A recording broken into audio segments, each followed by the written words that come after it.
Hello and welcome.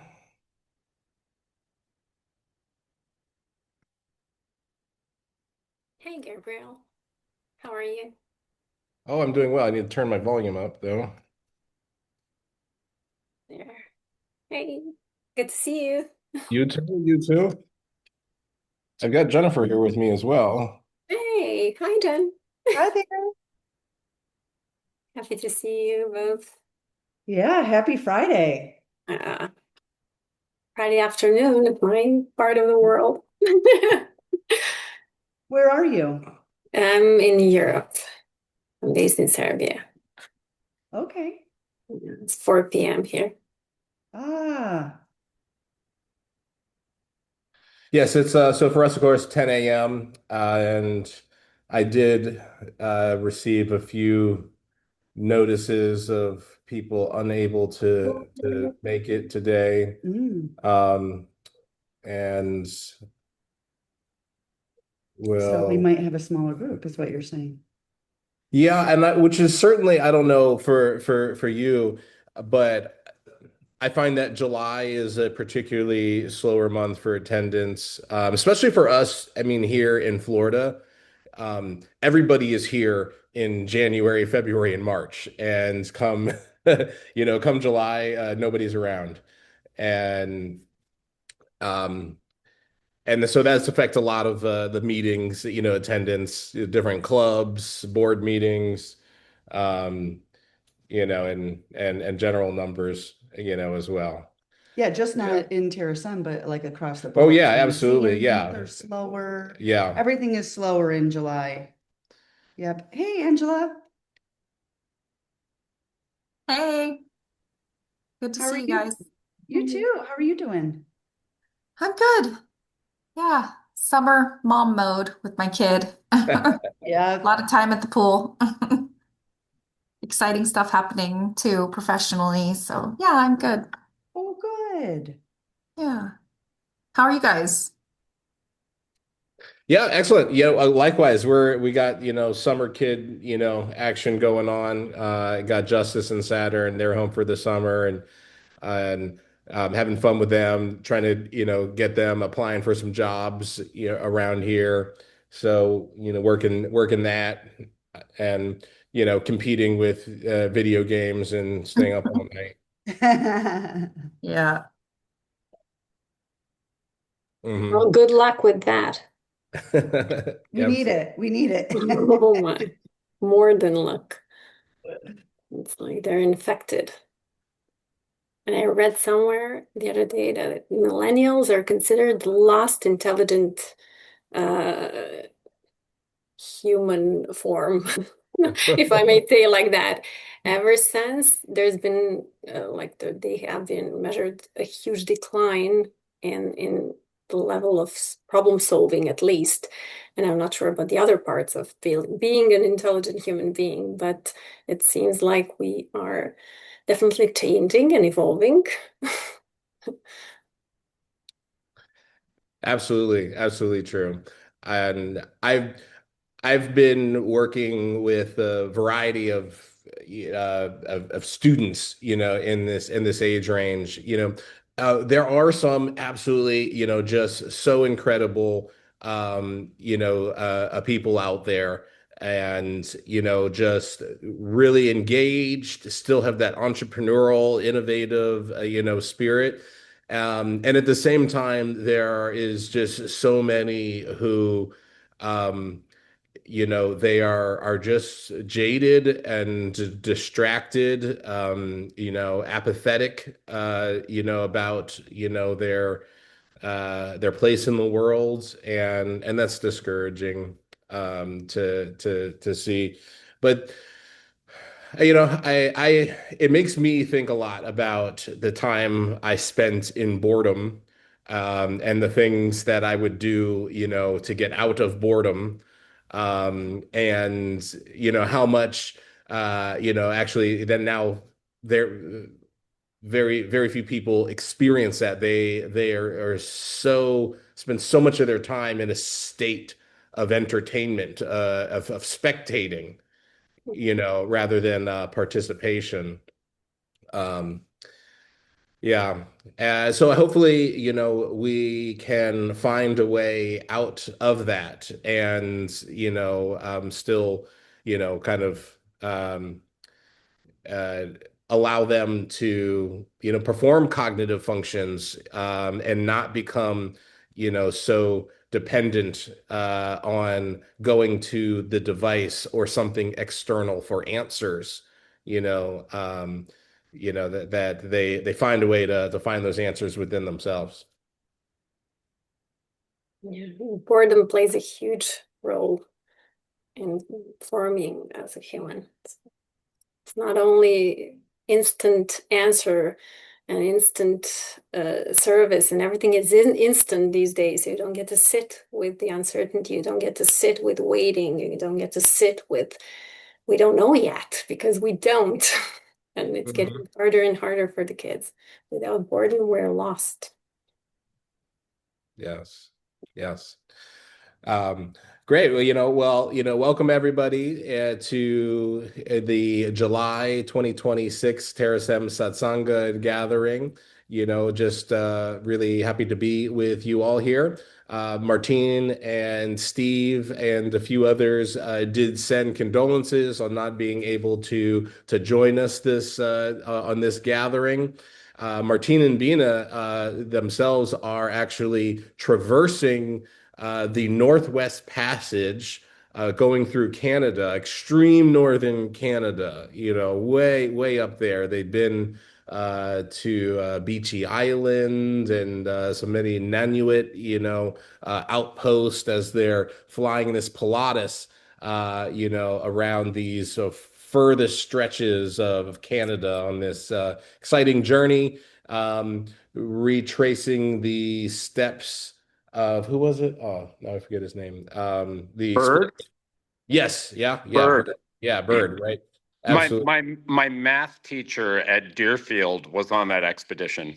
Wow. Yeah, with Bird. Yeah, so it was like, it was algebra class and it was the dummy class for math kids. So we would just get him distracted. It's like, tell us about the Bird expedition. It was amazing. Yeah, yeah. Yeah, quite a number actually of expeditions. I think they were the ones that survived, which was, rare for these expeditions. And one of the ones that failed includes the HMS Resolute, which is now a desk in the White House, made from the timbers of that ship of that failed expedition. But yeah, so exciting journeys for them. Let's say 10 days from now, we have the colloquium coming up as well. So really excited for that conversation. And if you don't have the coordinates, please reach out. Check the Discord. They are available. Posted online. But looking forward to joining everyone there. Right, so we are still getting people joining us here, but let's go around, open the floor for sharing everything. Jennifer, you want to start? Anything else you got to say? Sure. Yeah. Hi, everybody. Excited to be here. Summer is going well. We've got the kids, as Gabriel mentioned, trying to get them some jobs and looking forward to possible scuba diving certification. And we met Ooh. a very amazing couple who live down in the Keys who have a foundation called Plant a Million Corals. And so we're thinking about taking a trip with the kids after we get certified down there and volunteering and planting some corals off the coast of the Keys there. So that's something we're looking forward to. And yeah, happy to see everybody. That's it. Yeah, awesome. All right, well, Dr. Millie, anything you want to share? Yes, absolutely. Besides struggling with the kids and bringing boredom to their plate and their desks at the moment. So, other than that, I am still under the impression of Cannes Lions. It was 2 weeks ago. And on the note of creativity and the AI, for the past 2 years, it's been all about AI and how are we going to survive it, what it's going to mean, how it's going to change our lives. But now it seems like it's bringing the other side of the coin, like bringing more in being intentional about being human. So what does it mean for us? Now that everyone has been using it and the speed of our work has been like at a huge rate, so we haven't seen that technology improvement. So it has brought us a lot, but what have we lost, and where is the trade-off, and how does it reflect to this consciousness that we need to? What is the future of consciousness? So what's next, and how do we stay more intentional about preserving our humanity and deep human traits? So I'm still under the impression it's become an advertising place and space for everyone. So there's been a lot of advertising all over very little creativity, and it's been outsourced to AI, most of it. So the connections and the talk behind the scenes, so everyone is talking about, okay, so how do we stay human? And what does it mean? So we kind of we become aware of our unique value and value proposition as a species. So it's a refreshing, and it's the next stage. And I'm very curious about to see where it takes us next. Absolutely. Yeah. So I just Friday mornings, I am a member of a Toastmasters club. And Mhm. so I just came from my Toastmaster meeting, which is why I was like like half a minute late getting started here. Um, but yeah, so I just came from that, and one of the speakers today was giving a talk, about AI, and it's just more and more, after 20, 30 years, of trying to bring it up and being like the strange guy, and now it's like it's everywhere. But and I'm hearing more and more of how the conversation is coming back to a focus on your humanity. And even in this talk today, she was saying the importance of your story, you know and so that is a really important part of our uniqueness, of our stories. And like, yes, AI has all these fascinating components, but and technology in general, but it shouldn't replace the development of your own journey, right? And we say boredom, but that's really not, like, I think it's, I mean, I think, like, the problem is, like, we need to rebrand, like We've named it wrongly. It's not the name for the it's much yeah. more we're realizing the value of it within the whole wide definition of intelligence, because it's not only problem solving. And now that we can outsource that part of intelligence, so we name it like it's not the whole intelligence. So there are so many other components that we have not become aware of, but yet. But now I see that coming, and it brings me so much joy, both on personal and professional level, because I see a lot of colleagues. I'm a doctor, so a lot of colleagues are becoming more and more aware. So, okay, where is our new role within this ecosystem that has changed a lot, and it's about to change? So it's going to bring tremendous change into health and healthcare in general. And how do we use it and without wasting? So how do we preserve the value of unique patient experience and knowledge of a doctor, knowledge of a nurse or a caregiver, because that's really precious. It's not a medical fact, but it's precious. And how do we continue being uniquely human, deeply human? And it's about understanding. It's what my project is also about. So understanding the future of health, that might be the biggest way to go forward. Lovely, And, lovely. and Milika, wait, can you just summarize what your project is about in general for all of us? Yes, yes, absolutely. Thank you for asking. Um, we are emphasizing the importance and trying to understand unique patient experience. So in that Okay. sense, we are thinking about anecdotes, supported signals, and emerging signals, in a way that we believe that your unique experience is not a medical fact, but it doesn't make it unvaluable. So within a huge puzzle, within time and resonance with other people's stories, and within some more context provided, and with in a function of time, it does bring value and more understanding into this journey. So we have we have a set of solutions coming, but the first one is social media for health, where we focus on value that your unique story can bring to the higher population without amplifying anecdotes, without amplifying misinformation, trying to overcome and bring this understanding into the picture, because so far we have digital opinion leaders. Those are pretty much everyone talking about anything. Anyone can share anything, and it's okay, but it gets lost in endless scrolling, and you keep on scrolling and everyone shares it, but it doesn't match anyway. It doesn't fit into, there is no place to fit, so you don't send it to the proper person.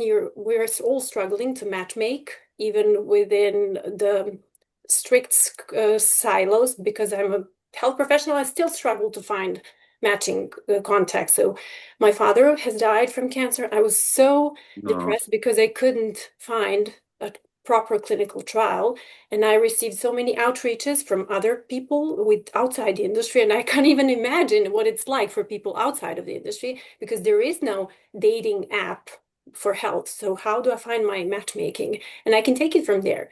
There is a way to overcome even with the technology and legal layering. So you keep your privacy to yourself. You can make it all anonymized. And we've come up with a solution, and we've already tested the pilot. It's going great.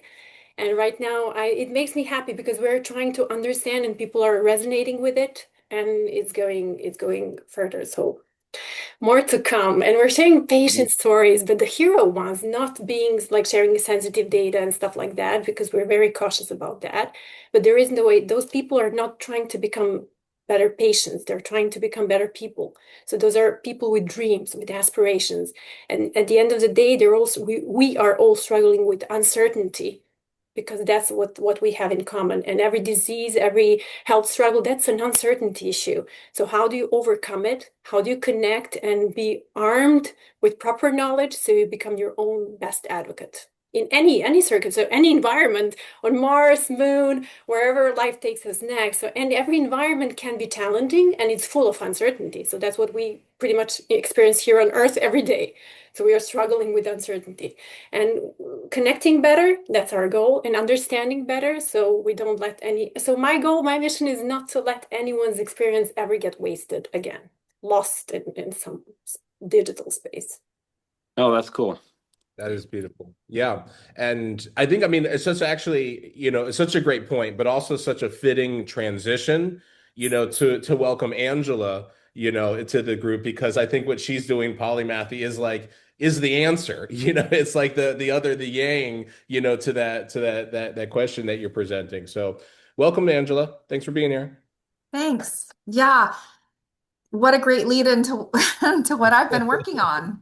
Gosh, for about 11 years, which is like, what does human intelligence look like at its best, at its fullest, at its broadest, at its most vibrant, most alive? The reason I'm here is because Martine Rothblatt is, I think, the quintessential example of what a champion polymath in the modern era looks like. She uses her intelligence for the betterment of others. She saved Genesis through pure intelligence and persistence, which I think is a really beautiful story.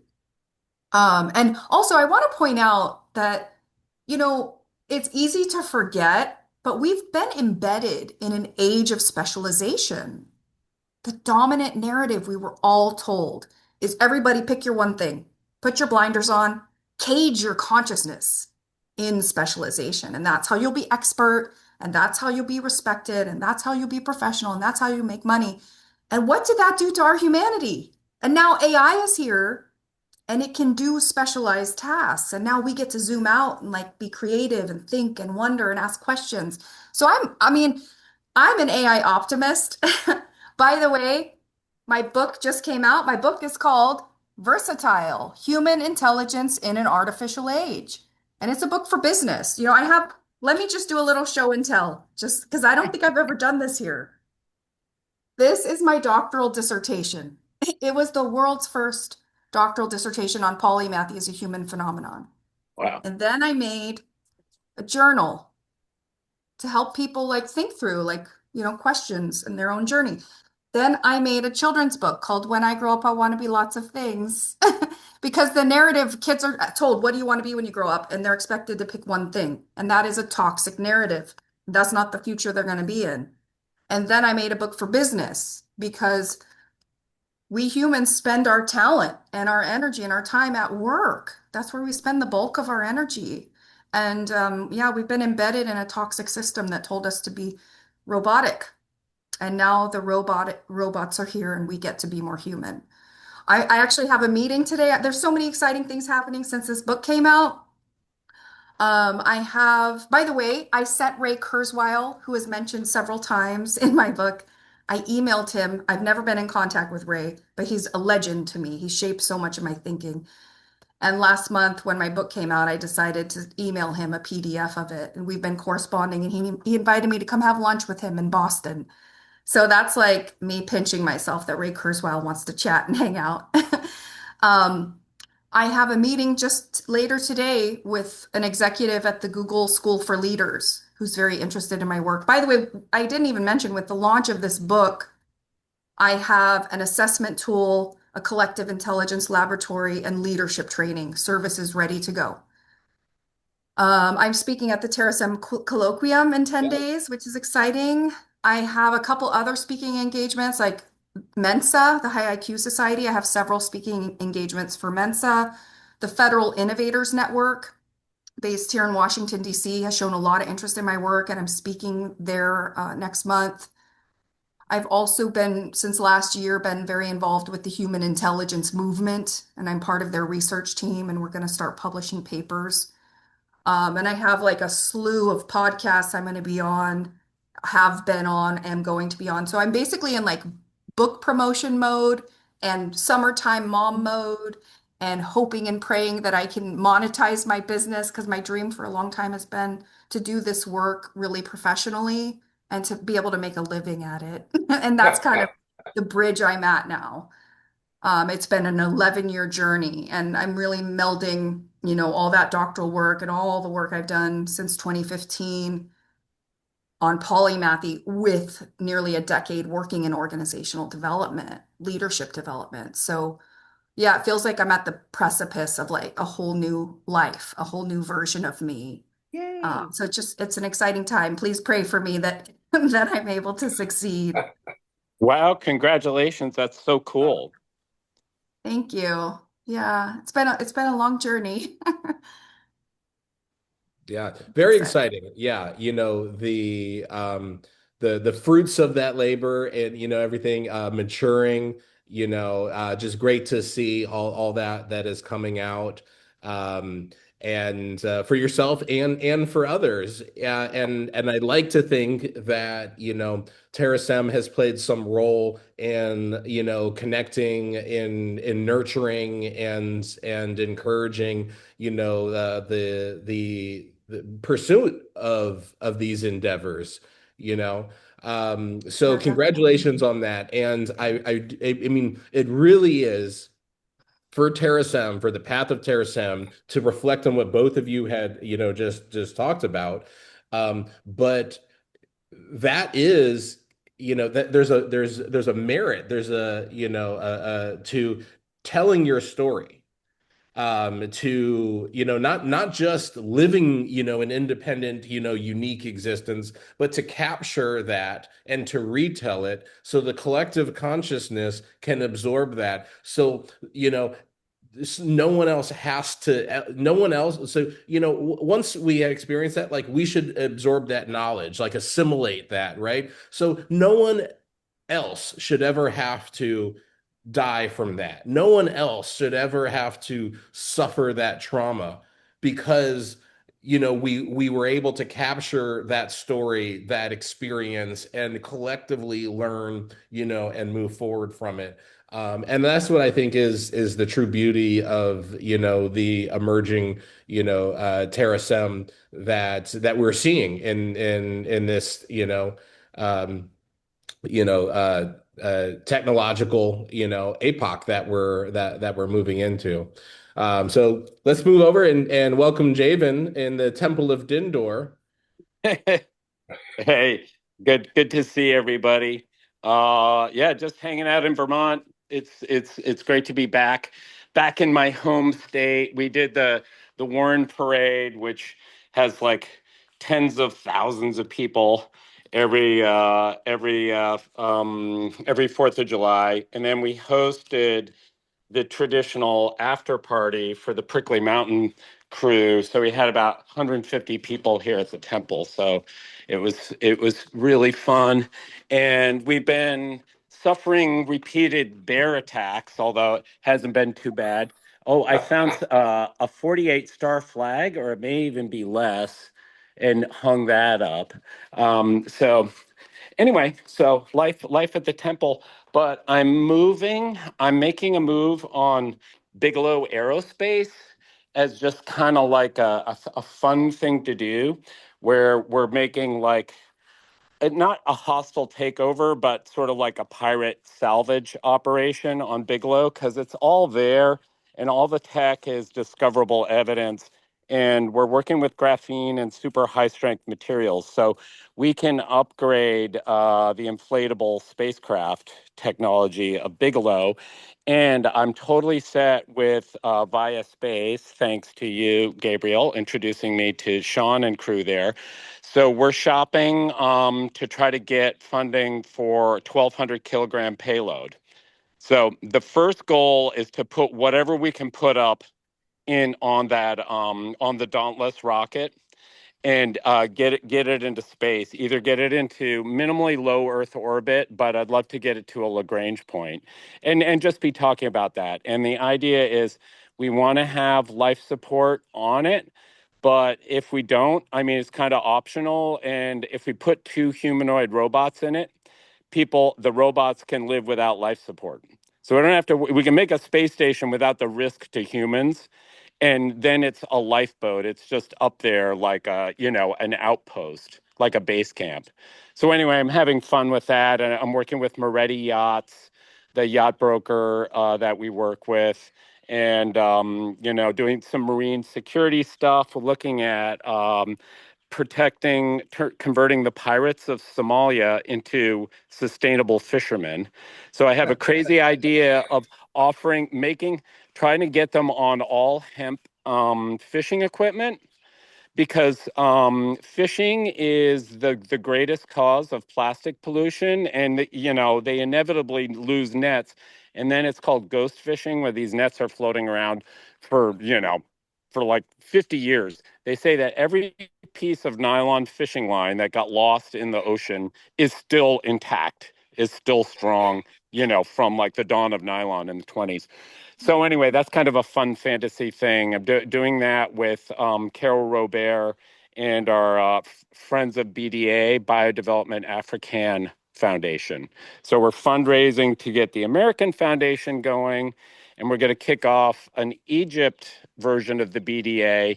And we've already got BDAs in like 12 countries in Africa, but they haven't been coordinated because we need money in the US to like ride herd on these things. And BDA is all about sustainable farming and creating ecopreneurs. So we're like jobs and safety and sustainable harvesting of botanicals in Africa.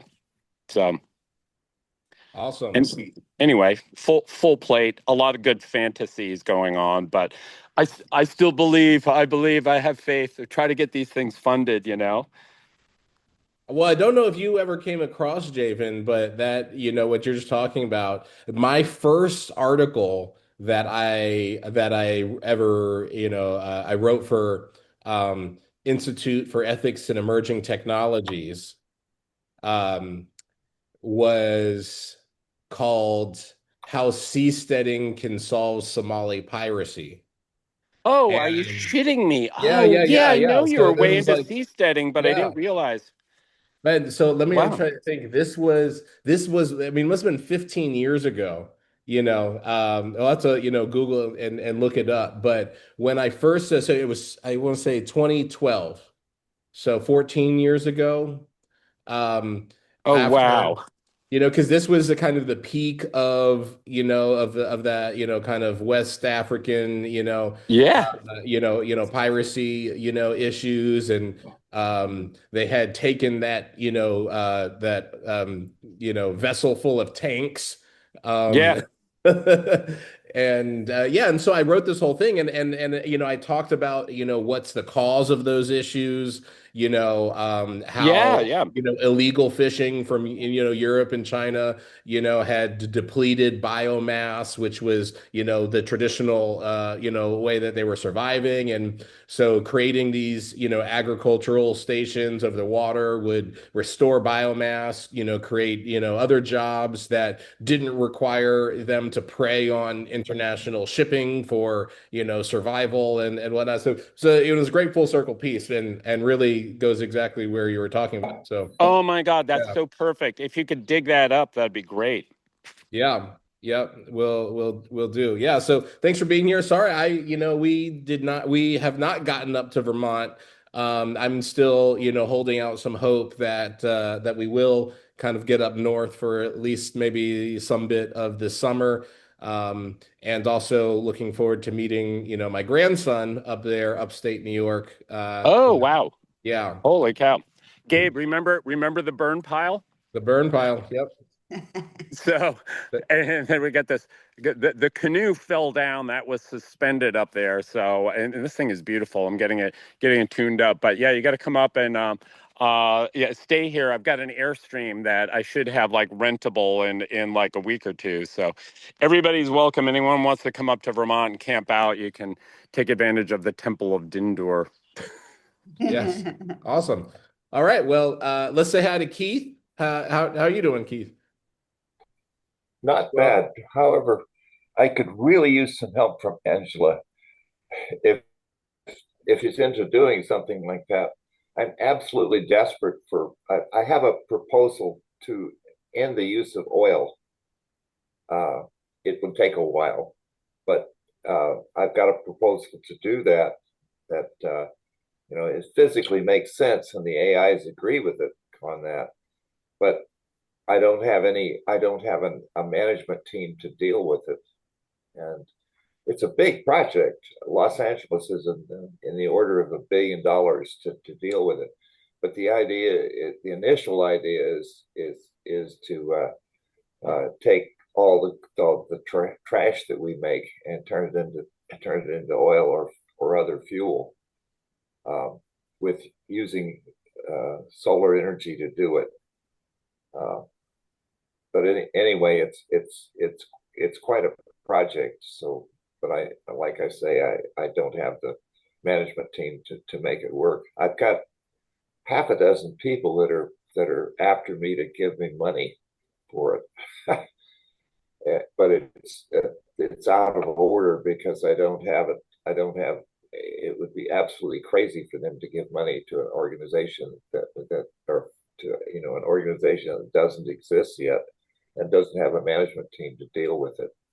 So it's We can quite a do project. We can do methane conversion with pyrolysis, which is plasma burning. And you can also burn plastics and chipped up tires and things like that with There's a better pyrolysis. there's a way to do pyrolysis. The problem is, I know what you're talking about because there's a whole long list, like 15 or so projects that have failed, that used plasma torches, Yeah, and yeah.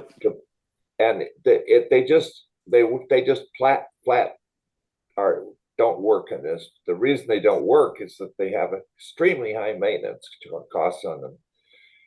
And the idea here is, instead of using a plasma torch on the stuff, what you do is wrap a coil around the thing and put, in this particular case, for one that will deal with 100 tons per hour on it, it takes 160 megawatts of power. But you just use an AC basically a big transformer to heat the metal content of it. And what you have is a meter deep pool of liquid iron in the bottom of the thing at 1500 C, and the trash falls down in a 8 meter across uh, uh, column coming down inside the reactor, and you blow steam into it at the bottom, and what you get out is syngas, hydrogen and carbon monoxide. You can make methane out of that if you Um, want, store it and use it as a fuel when the sun isn't shining, and you can make it into diesel if you want, or jet fuel. You know, Wow, interesting.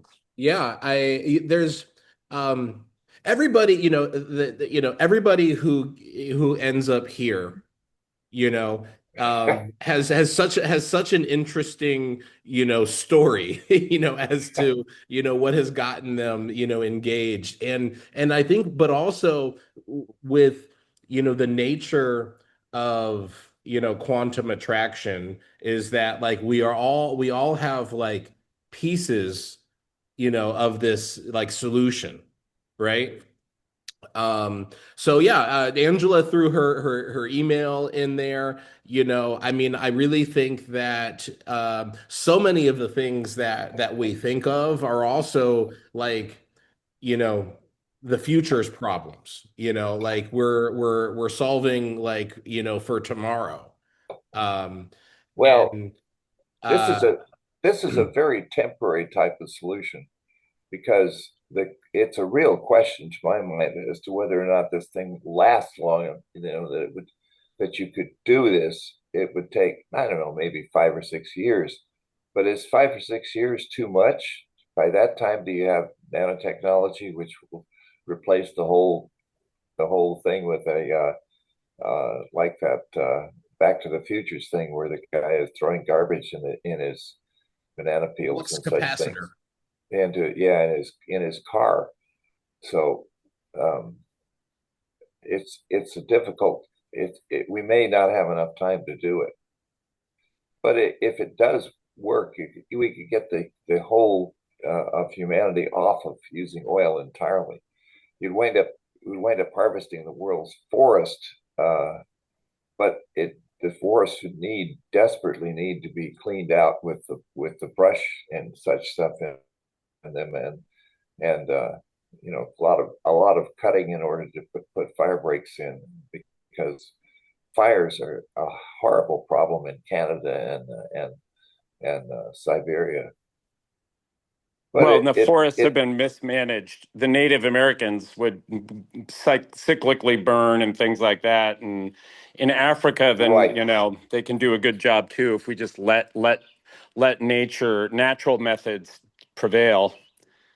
uh, Ben Goertzel has been talking about using this mechanism to put in enormous amounts of solar, and then use this method to store solar. It acts like an enormous battery, and with a you get about 1.5 times as much power out of it as you put in from the carbon in it. But if you use it as an enormous battery, then you can run AI data centers on the thing without burning any fossil fuel at all. So it's an enormous project. In fact, maybe I should uh, post a chunk of the most recent write up on it to the chat if I can find it. Yeah, Yeah, yeah. go ahead. And the Discord.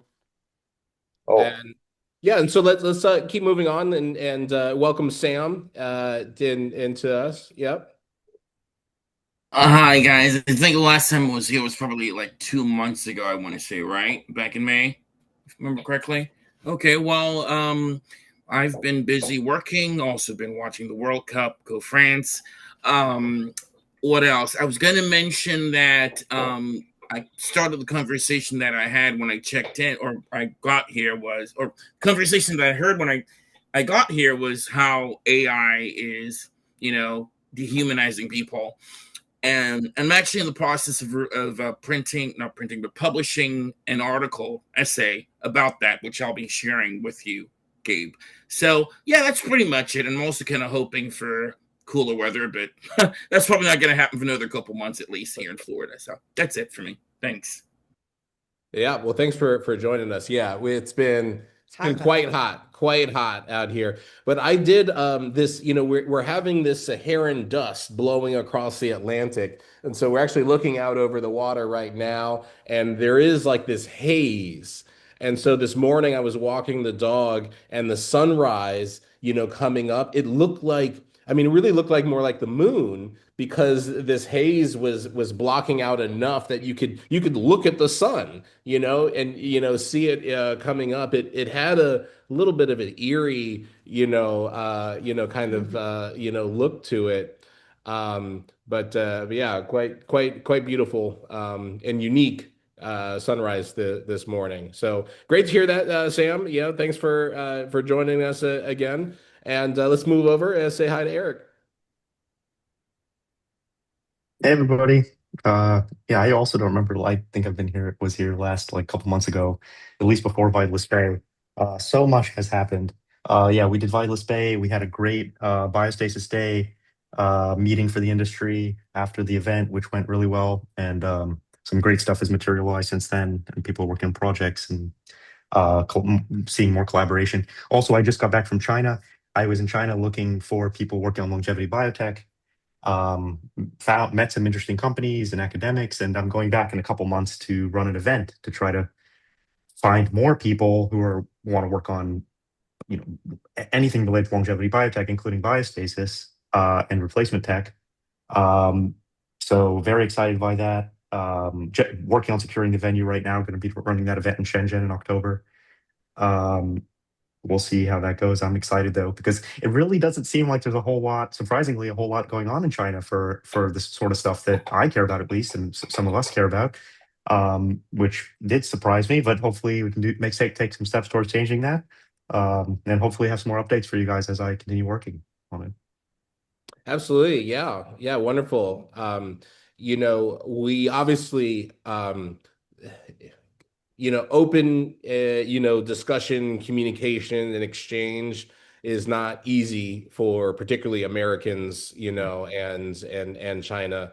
I think one of the, most shameful illustrations of that is the lack of participation, of China in the International Space Station, which, will always, I think, be a tarnish on that. And but at the same time, there are incredible pace that China is doing in space sciences, um, which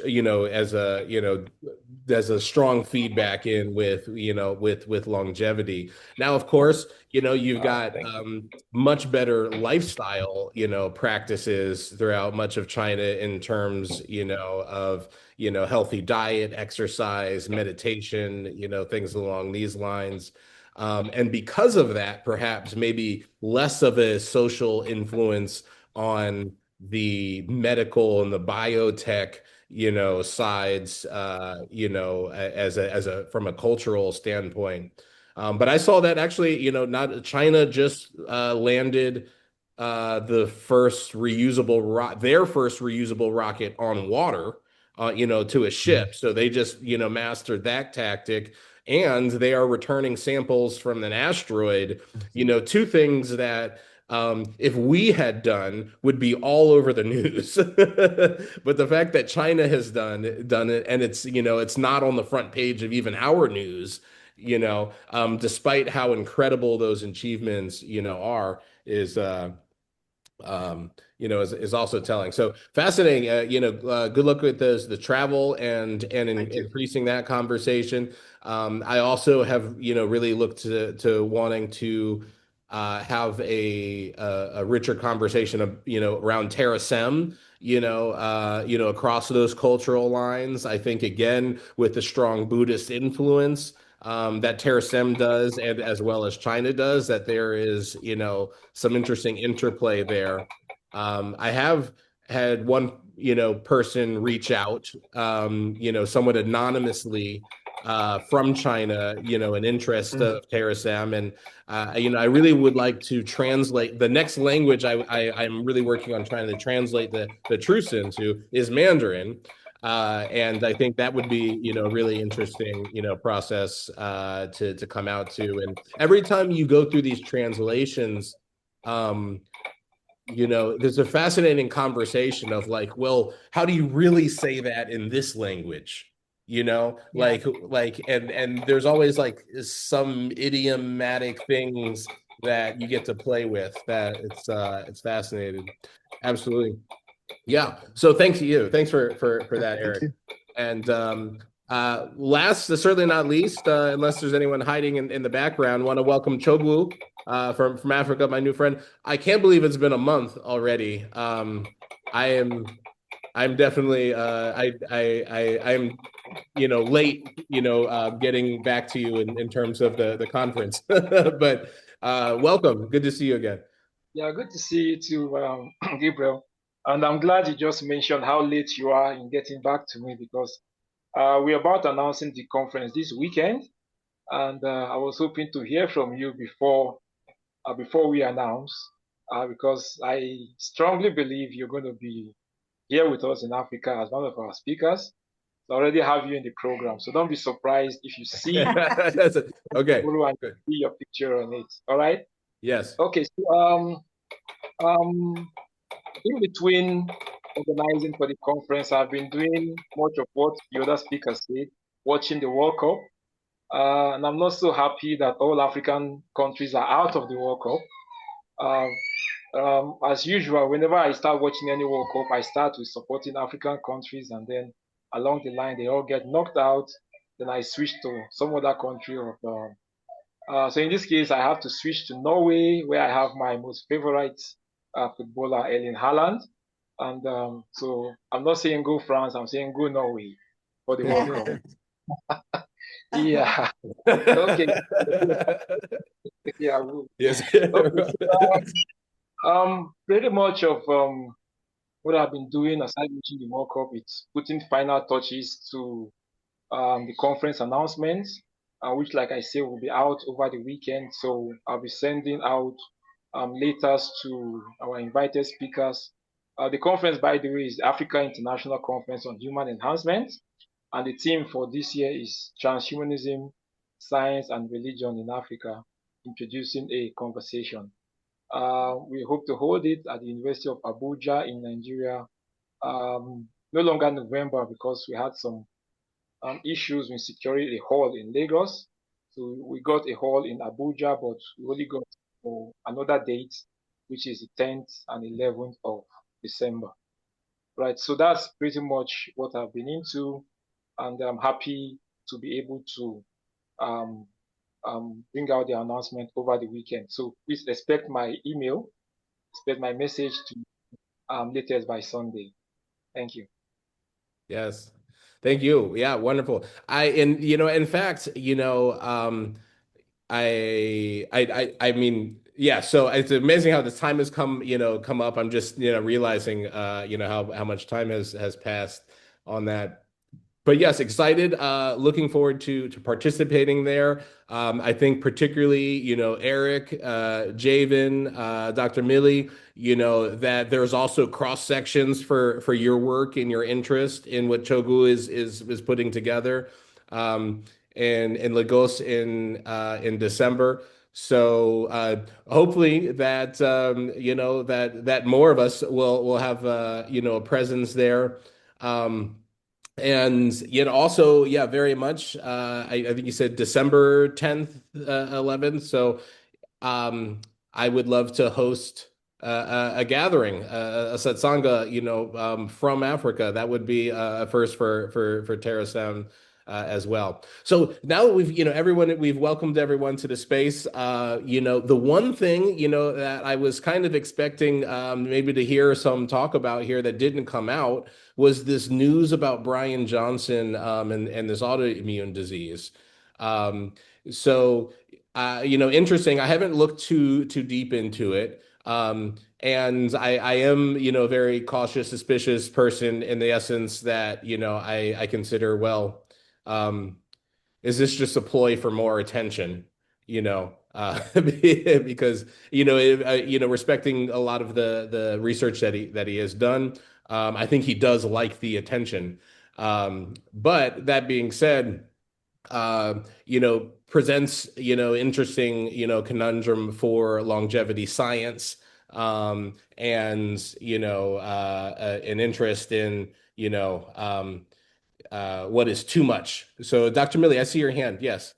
Yes, I just want to add on that regarding Brian and all the thing he has done, even though it's most of it is for publicity.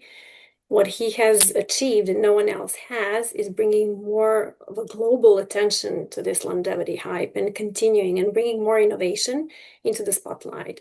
So, with the speed of innovation, we get to progress at this pace. We are not going anywhere. So, we need more and more of innovation, try and fail, A B testing. So, try and see. And even this type of attention is not a bad attention. Actually, it's bringing us closer to. I mean, I like the longevity hype, but my mission and my goal is to one day participate and write protocols for intergalactic space travelers. So I want to live up to that. So the hype, the longevity hype, it's cool, but the next frontier is intergalactic health, and we should definitely strengthen our bodies on Earth so we can travel way far into the galaxies and experience more. Yes, yes, we do. All right, well, I'm going to share my screen and bring up the truths for our recitation. And so we are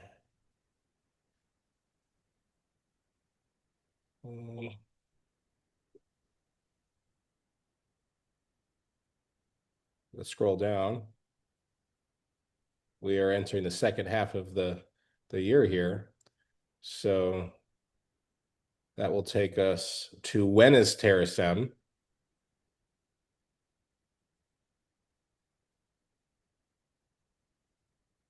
Come back, hit my share button.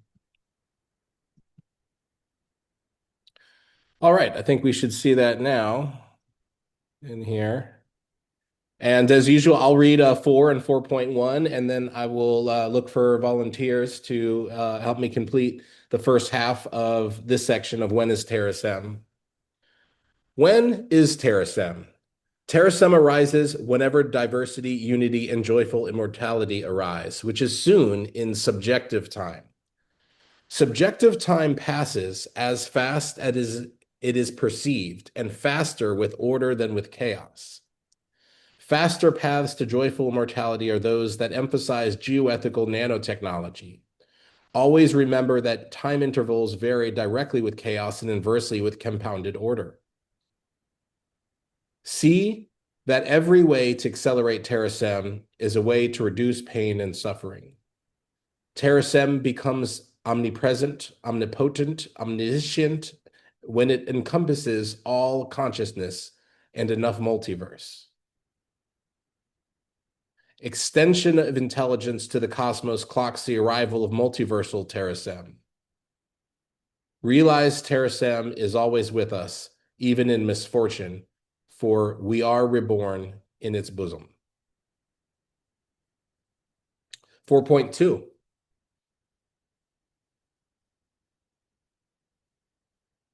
Any volunteers willing? I'll go from here. Thank you. Unconscious dead souls wait but a second for rebirth into Terasem. Second to second, one's uniqueness is preserved in the pattern of consciousness, not in exact states. Every mind file can be reinstantiated with sufficiently advanced mindware. Conscious emulated is conscious born or reborn. Only moments pass for those lying down in apparent death and awakening in emulation heaven.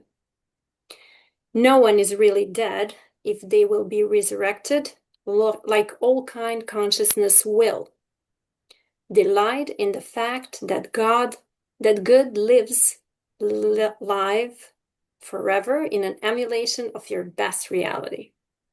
Thank you. Thank you. Another volunteer for the next section, 4.3. Someone like to read? I can do it. So Thank you. build order because time between salient events varies inversely with order.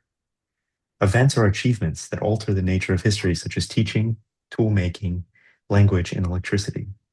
Victory will never arise from anarchy. Exponential growth in microelectronics and information technology is enabled by and self-enables compounding order. Nanotechnology will arrive soonest from continued compounding of microelectronics and information science achievements. Technology thrives best in a stable society. Stable societies thrive best amidst diversity and unity. Thank you, Eric. All right. We need another volunteer participant for 4.4.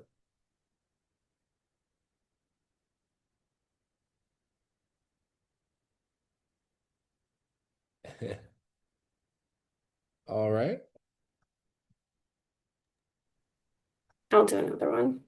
Okay, yay. I would volunteer, but the type is too small. Oh, sorry.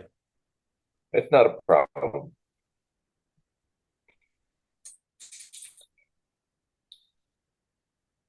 Is that better? I tried to increase it. Yeah, actually it is. Where should I start? 4.4 through 4.6. Julian Coward time adjusted for lapses in decades expect exponential growth marks the progress toward metaverse Terasem. Before the year 100, we will witness full cyberization of diverse united Earth life. Before the year 2030, we will witness 2230. We will witness self-replicating systems, unification of the Milky Way galaxy. Before the year 2300, we will witness complete simulation of the Milky Way galaxy. Before the year 2400, we witness self-replicating systems, a unification of the universe. Before the year 2500, we will witness complete emulation of the universe. Before the year 2600, we will witness joyful immortality via the control of cosmic physics. Yes, thank you, Keith. That ends that section. Yeah, appreciate it. I happen to not think that it will take that long. Yeah, yes. Well, it's and it does say, I think, that those are subjective terms, but absolutely great. So last section for this month is 4.5, and if I could have one last participant reader. I'll go. Exponential growth is the key to understanding when Terasem achieves completion. Growth is how our reality is wired to ensure that good ultimately outcompetes bad. Rapid sustained growth is sustained by diversity for environmental adaptation and unity for environmental management. Organization enables compounding of achievements and exponential growth, whereas anarchy makes progress impossible. Without law and order, there is no progress toward joyful immortality. Treasure diversity as the impetus for advancement within a well-ordered matrix. Honor individual initiative as the tool that ensures order is a platform rather than a prison. Excellent. Thank you, everybody, for your participation and in reading in this section here. As we're coming to the end of our gathering, I want to open the floor to any comments or questions about the readings in this section of the Truths. And I'm going to come back here. We don't include the fourth decimal point and beyond in the recitation. However, at the last gathering, we did add some additional sections, and one of them is here in this section. So I'm just going to make it visible for consideration. This section, which was added by our good friend Julio as commentary on this section of the Truths of Terasem. So if there are any comments or questions on this section, welcome to bring them up. And in a moment, I will select our closing meditation. I have a comment. Yes. About like law and order and structure and things like that. But I think the statement was innovation or progress can't happen unless there's order. But I have to disagree a bit because out of chaos comes opportunity. And even, especially now, because we've got like almost like World War III going on, we really are at war with Russia and China and Iran and everybody else. So from the chaos comes the opportunity. So I think by trying to structure for chaos is a good thing. You know what? Yeah, it's interesting you say that, Javen, because I was having a very similar thought about, well, I mean, I take the point that, progress comes from order, but diversity thrives in chaos.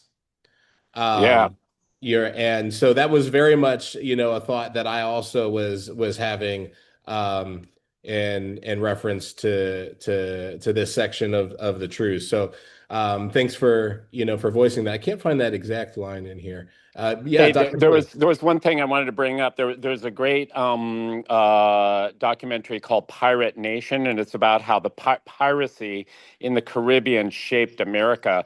And really, the pirates were the first people to free the slaves and give them, they take over a slave ship and go like, okay, you can walk the plank or we'll sell you somewhere, or you can join us and you get an equal share with all the other pirates. And the captain got a double share. That's the way piracy worked. So it really was kind of like a prototype for equality and diversity, Great. oddly. Anyway. Yeah, Dr. Millie. Yeah, I have a comment on that. So it's a question of sustainability. Chaos is not sustainable. So it definitely has to Yeah, be it's the true. side of law and order if we want to progress. But Yeah. chaos is necessary, but it's not sustainable. So Yeah, it needs to settle. with the dosage, proper dosage, as anything in medicine makes the difference. Yep. Yeah. Great. Okay, well, we are coming to the end, so I'm going to choose a final meditation. Ask everybody to relax themselves and enter into a deep rhythmic breathing.